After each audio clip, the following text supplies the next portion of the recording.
Mother theory है, वो भले वैज्ञानिक अभी भी नहीं जानते हैं, परंतु ज्यादा सत्य है। वो कई सत्य है, आगे बताऊंगा संक्षिप्त में। और एक किताब में लिखा हुआ, मेरे कई वैज्ञानिक प्रोफेसर शिशु को पढ़ाया भी। तो देखा उसके बाद क्या है, उपयोग, ये मुख्य है उपयोग। और उपयोग क्या है आगे विस्तार से वर्णन आएगा। ये तो केवल सूची पत्र रूप में और प्रस्ताव रूप में आप लोग को बता रहा हूं। और क्या, अमूर्ति, जीव अमूर्ति का फॉर्मलेस, कलरलेस, टेस्टलेस, वेटलेस, वो है जीव। ये जो कलर, टेस्ट, वेट, ये सब पुद्गल है। यहां तक कि कार्मान वर्गन भी पुद्गल है। और जो मनोविज्ञान में अवचेतना मन है, सुपर चेतना मन है, वो भी पुद्गल है। वो भी थॉट वेव्स को मानते हैं। जो थॉट वेव्स है वो भी क्या, तरंग है। तरंग, जो चेतना की तरंग, ये भौतिक तरंग नहीं है, अभौतिक तरंग। इसलिए उपयोग अमूर्तिक, जीव अमूर्तिक, सिद्ध भगवान अमूर्तिक। और कर्ता, संसारी जीव हो या मुक्त जीव, स्वयं का ही स्वयं कर्ता, धर्ता, विधाता है। तुम्हारा कर्ता और कोई नहीं, ना हो सकते हैं।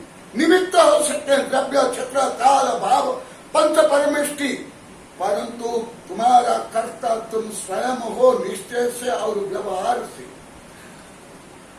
व्यवहार से जो तुम करता हो शुभ अशुभ का, उसका फल संसार में सुख दुख, उत्थान पतन, चतुर्गति, 84 लाख दुनिया मिलती है।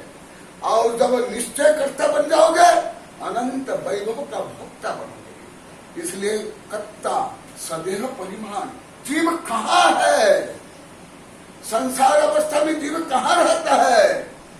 अधिकांश दार्शनिक, वैज्ञानिक निश्चित रूप में नहीं जानते हैं। भले बात विदेशी दार्शनिक हो, सुकरात, प्लेटो, अरिस्टोटल, हेगल, कन्फ्यूशियस, या भारत के अधिकांश दार्शनिक जो आध्यात्म को नहीं जानते, जो आध्यात्म को जानते हैं, वो तो मानते हैं आत्मा सत्यम, शिवम, सुंदरम, सच्चिदानंद। परंतु जो आध्यात्म को नहीं जानते हैं, नहीं श्रद्धान करते हैं, वो अलग अलग का कल्पना करते हैं। सदेह परिमाण, जीव सूक्ष्म निगोदिया में रहे या वायरस में रहे, या जैसा भी एक शब्द प्रसिद्ध हो गया कोरोना वायरस, इसको पता इतना बड़ा ग्रंथ देखो यहां ही है। कोई कोरोना वायरस अभी नहीं है, अनादि से अनंत तक रहेगा। वो धीरे धीरे बताऊंगा। अभी लगभग 650 पेज से 600 लगभग 700 पेज की किताब छप रही है, उसमें भी लिखा हूं। वहां हो या महावत्सव हो, हाथी घोड़ा, सब में समान आत्मप्रवेश, जिससे वायरस को आप इलेक्ट्रॉन माइक्रोस्कोप से भी नहीं देख सकते हो, उसमें भी असंख्यात्म आत्म प्रदेश में है। जितना आत्म प्रदेश जैन धर्म में वर्णित 1000 योजन के महामत्स्य या आधुनिक पृथ्वी के जो वेल मछली है, उसमें भी आत्म प्रदेश समान। इसलिए इस दृष्टि से जैन धर्म परम साम्यवाद, कार्ल मार्क्स के, लेनिन, इनके जो साम्यवाद, वो आर्थिक साम्यवाद, सामाजिक साम्यवाद, और आधुनिक विज्ञान जो प्राणी विज्ञान या इकोसिस्टम या प्राणी सुरक्षा, वो केवल मनुष्य को केंद्र करके से बताया जाता है। मानवाधिकार, मानवाधिकार क्या पशु पक्षी का अधिकार नहीं है? क्या तुम किसी भी कानून से, किसी भी राजनीति से, किसी भी धर्म से किसी जीव की हत्या करने का तुम्हारा अधिकार है? तुमने किसने दिया? भले संयुक्त राष्ट्र संघ हो, भारत की सरकार हो या कानून, नहीं, सब जीवन में समान अधिकार है।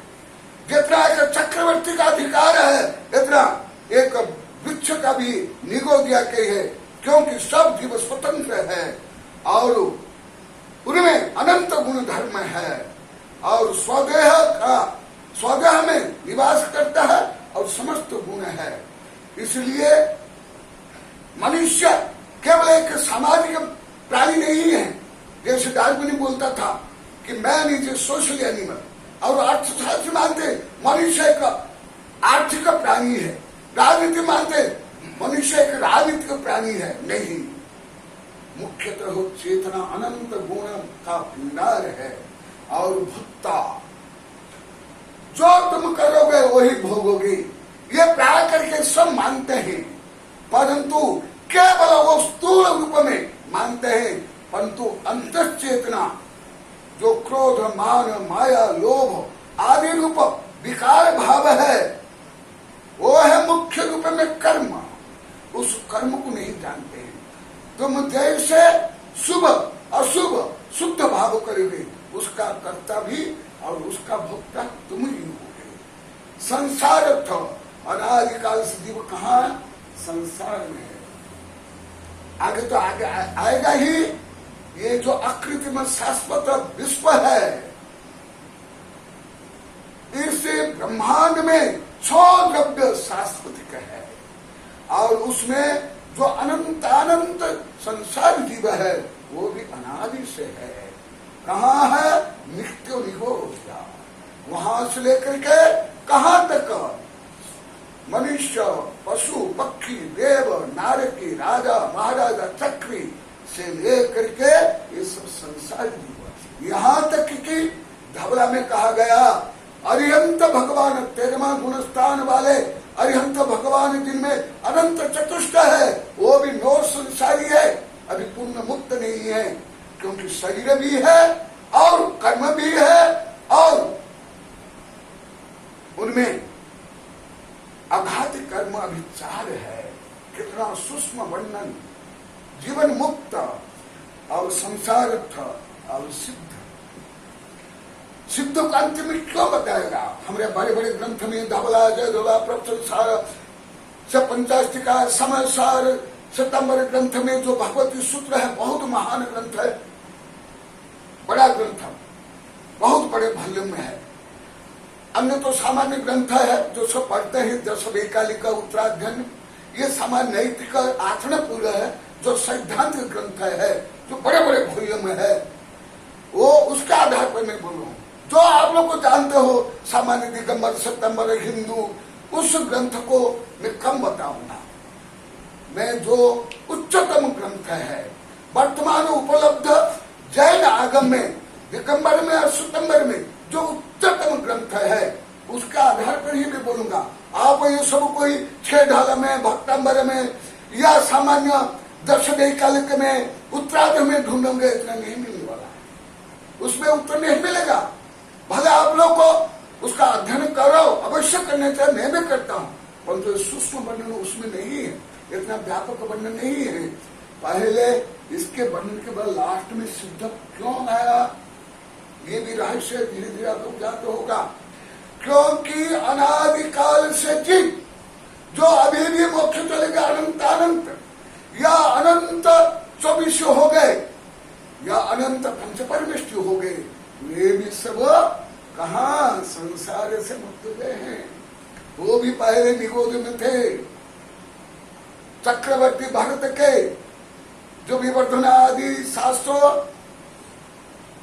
कैसे जो कुमार है, वो कहां से नित्य निगोद से आए और भट्ट चक्रवर्ती के पुत्र बने और कुछ नहीं बोलते थे। समोसन में गए, दिव्य ध्वनि सुने, आत्मा की अनंत शक्ति प्रकट हुई, समता, वितरागता, निष्प्रहता से, और अंतर मुहूर्त में सिद्ध बन गए। इतनी आत्मा में शक्ति है। ये जो न्यूटन के आइंस्टीन के सिद्धांत है, इससे भी अनंत गुण की शक्ति तुम में है। तुम हो, मैं हूं और कोई नहीं। इसलिए स्वयं को जानो, आगे आएगा। इसलिए हमारे आचार्य ने, हमारे भगवान ने सबसे पहला नान नरस सारम नर का सार क्या है? ज्ञान।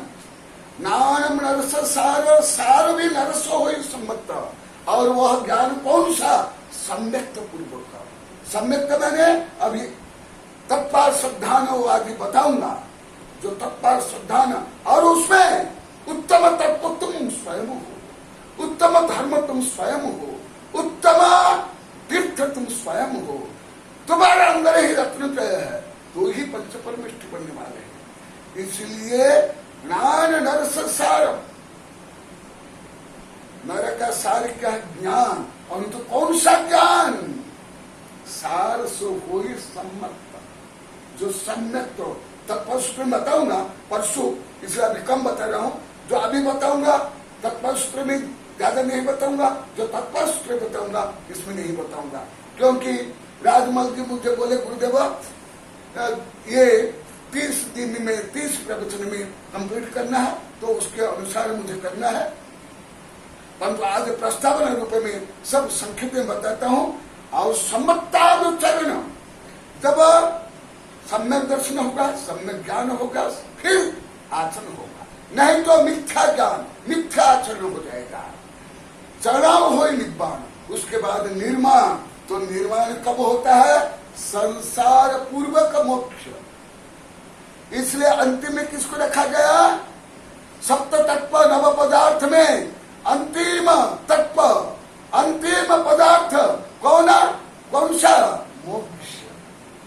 क्योंकि मोक्ष के बाद संसार नहीं, परिवर्तन नहीं, कोई साधना नहीं, कोई गुणस्थान नहीं, कोई मार्गस्थान नहीं, कोई अपना नहीं, कोई परा नहीं, कोई छोटा नहीं, कोई बड़ा नहीं, कोई किसके अधीन नहीं, कोई किसके गुरु नहीं, कोई किसके शिष्य नहीं। स्वयं ही गुरु शिष्य, स्वयं के अनंत ज्ञान दर्शन सुख विल के भोक्ता, उपभोक्ता। तो इसलिए जो जैन धर्म वर्णन ने क्या किया? सब क्रमबद्ध व्यवस्थित, आधुनिक विज्ञान को जैसे माना जाता है, जो क्रमबद्ध व्यवस्थित ज्ञान हो विज्ञान, परंतु उससे भी अधिक क्रमबद्ध और व्यवस्थित ज्ञान जैन धर्म है। वो भी कौन सा? जो करणानुयोग। करणानुयोग, कर्ण माने परिणाम, कर्ण माने गणित, जो गणित अनुयोग, जैसे गोमट सार, जीव कांड, कर्म कांड, धबला, जय धबला, महाधबला और सितंबर के जो बड़े ग्रंथ है, भगवती सूत्र, वो उसके आधार पर, क्योंकि आप लोग की प्रार्थना भी है, आप लोग को ज्यादा मेरे शिष्य भी है, मेरे से पढ़े भी हो, वैज्ञानिक है, प्रोफेसर है, तो उसके अनुसार मैं आप लोगों को ये संक्षिप्त बताऊंगा और बता रहा हूं। और उसके बाद सिद्ध के बाद आगे के विश्व जीव की स्वाभाविक गति ऊर्ध्व गति है। विज्ञान के अनुसार, न्यूटन के सिद्धांत के अनुसार, पहले तो न्यूटन के जो सिद्धांत थे, अभी मेरे कुछ वैज्ञानिक अग्रवाल साहब, कच्छा साहब, गोदावरी साहब को अभी कुछ महीना पहले मैं वहां बोला था, कौन सा भीलवर में, कि न्यूटन का सिद्धांत केवल स्थूल भौतिक वस्तु में प्रयोग में आता है, क्वांटम में नहीं, ब्रह्मांड में नहीं, अति स्थूल। ये तो मैं पहले ही लिख लिया विश्व विज्ञान रहस्य में 38 वर्ष 39 वर्ष पहले। और कच्छा साहब, प्रोफेसर प्रभात वगैरह को बहुत वर्ष से पढ़ा रहा हूं, अभी विज्ञान में सिद्ध हो गया। तो इसी प्रकार तो इसी प्रकार विश्व से उद्योग भी जीव की स्वाभाविक गति क्या है? ऊर्ध्व से ऊर्ध्व जाना है। न्यूटन सिद्धांत के अनुसार एक ग्रेविटेशन फोर्स से वो जो आकर्षित होते हैं, वो भौतिक कौन सा तत्व? जो स्थूल भौतिक है, क्वांटम नहीं। विज्ञान में कर लिया, क्वांटम नहीं होता है, क्वांटम किसी प्रभावित नहीं होता, वो मैं आगे बताऊंगा। मैं इस प्रकार कई प्रश्न अग्रवाल साहब को मैं कई बार पूछा हूं, बहुत बार पूछा हूं।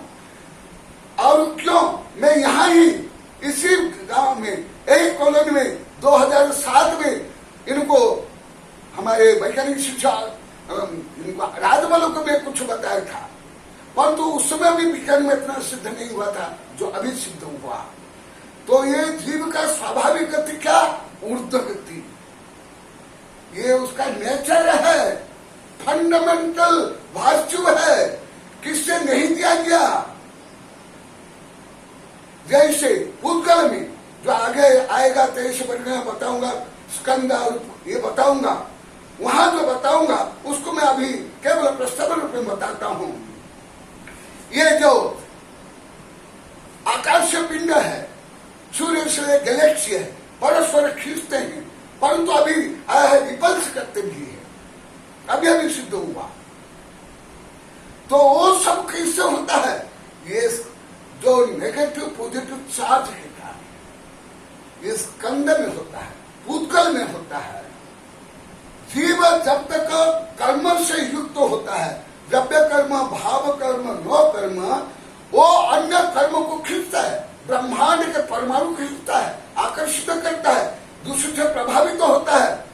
परंतु जब आठों कर्म से रहित हो जाता है, उसमें ऊर्ध्व शक्ति प्रकट होती है, जो एक समय में 14 राजू प्रमाण।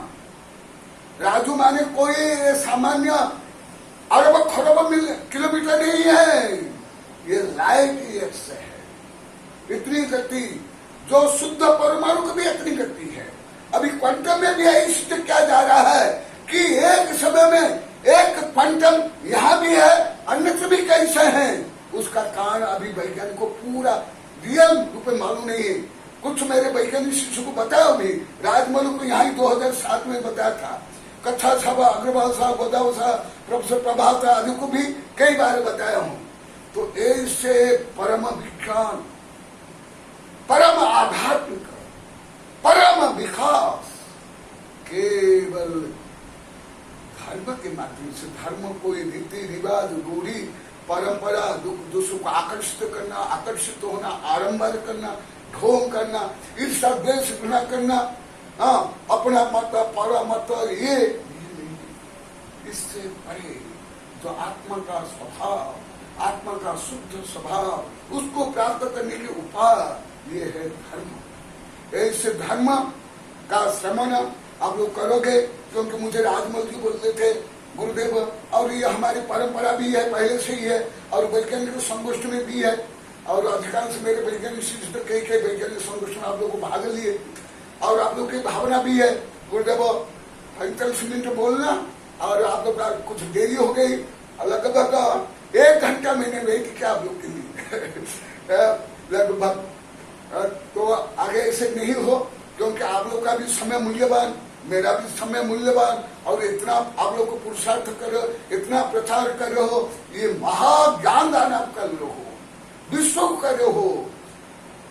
धवया में कहा गया है निरवध्य ज्ञान है, और इसमें जो मनसा वचसा कर्मणा कृतकारी जो भी जिनका भी योगदान है, महासव वाले हो, निर्मल कुमार सुटे हो, हपावत हो, किजरिया, ये तो सब हमारे पहले के ही भक्त है। इसी प्रकार आप लोग को दिगंबर सत्यम्बर वैज्ञानिक प्रोफेसर जो शिष्य है, सबके लिए शुभकामनाएं, शुभाशीर्वाद, क्योंकि आज देरी हो गई है, कम से कम कितने आधा घंटा देरी हो गई ना, हाँ, तो उसका अनुसार, और आप लोग की जिज्ञासा, क्योंकि आप लोग की जिज्ञासा के अनुसार मैं बताऊंगा, क्योंकि आपकी जिज्ञासा भी आत्मा परमात्मा को जानने के लिए, परम सत्य को जानने के लिए।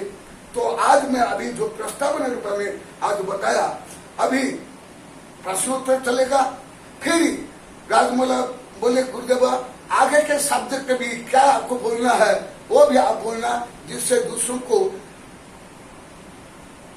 सोचेंगे, आकर्षित होंगे कि आगे गुरुदेव क्या बताएंगे।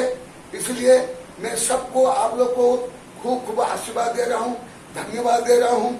और इस कोरोना काल में जो अभी सब लॉकडाउन है, परंतु आपको तो आत्मा को अप डाउन करने के लिए जो कार्यक्रम प्रारंभ किया, आपके लिए धन्यवाद, आशीर्वाद। और कोरोना संबंधी भी मेरे कई प्रवचन है, किताब भी है, संदर्भ के अनुसार आप लोग की जो भावना है वो भी बताऊंगा, क्योंकि जो कोरोना है वो क्यों ऐसे इफेक्ट किया, क्या कारण है वो भी मैं बताऊंगा। इसके बाद आप लोग की जो जिज्ञासा है वो जिज्ञासा प्रारंभ करो, क्योंकि आप लोग को जो समय दिए, आज देरी होने के कारण अभी देरी हो गई, क्योंकि 3:30 से 4:30 तक का राजमौली बोले थे और मोबाइल में भी आया था, परंतु अभी लगभग 5 बजने जा रहा है। तो और भी जो अभी 8, 10, 15 मिनट आप लोग को समय दे रहा हूँ। आप लोग को जो प्रश्न करना चाहे प्रश्न करो। जो 2 प्रवचन में सुना हूँ राजमौली का, और उस दिन जो अभी 2-3 दिन पहले आप लोग को जिज्ञासु भी सुना, उन जिज्ञासु का भी उत्तर दूंगा। मैंने एक प्रश्न किया था, मधुकर ने प्रश्न किया था, तो वो साहब बोले कि गुरुदेव भी उत्तर देंगे, परंतु राजमौली भी वो दिन जो उत्तर दिए, वो शाह ने भी उत्तर दिए, यथायोग्य बहुत अच्छा उत्तर दिए। सबके लिए आशीर्वाद, शुभकामनाएं, बोधि, समाधि, परिणाम, शुद्धि, सात्मोपलब्धि, शिव सुख सिद्धि, चिंतामयी चिंतित वस्तु दानी, पाम्बन जमानस्तु ममास्तु देवी। दुख खो, कम खो, बोहिलाओ, सुगे जमन, समाहि बन, विमुन संपत्ति हो मध्यम हो तुच्छम। और ये तो एकदम एक प्रकार समभूषण है। यहाँ दिगंबर, सतंबर, हिंदू, राजपूत, ब्राह्मण, मुसलमान सब है, विद्यार्थी से लेकर के वैज्ञानिक का प्रभूषण है। तो ये तो समभूषण का छोटा रूप है आप लोग ने प्रस्तुत किया। ये विज्ञान का एक योगदान है, विज्ञान का सदुपयोग हम कर रहे हैं, हम कोई दुरुपयोग नहीं कर रहे हैं। पहले भी समभूषण जो चक्रवर्ती के वैभव से बड़ा वैभव था, क्या उससे लिप्त रहे क्या भगवान? निर्लिप्त। इसी प्रकार आप स्वच्छा से करे हो, और मैं निर्लिप्त होकर के आप लोग के कल्याण के, विश्व कल्याण के लिए जो बोल रहा हूँ, ये निरवध ज्ञान दान है। जैसे कीर्तन करने किया, जो आप लोग को तन मन धन समय समय से इसमें योगदान दे रहे हो, आप भी महापुण्यशाली है, महाज्ञान दान देने वाले हैं। आप लोग के लिए भी आशीर्वाद, धन्यवाद। करेंगे ना बोलो प्रश्न। ये आपने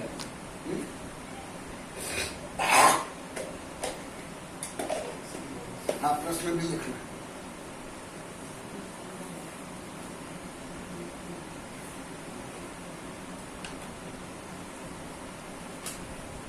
प्रश्न करो, यू बोलो बोलो। हाँ, प्रश्न आप कीजिए।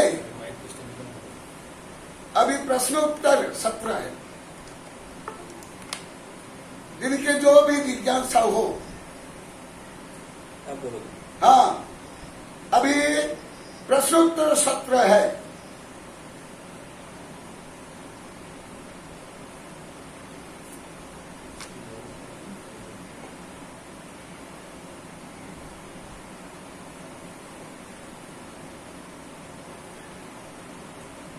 तीन प्रश्न आए, हाँ, जैन वाले सेट करेंगे तो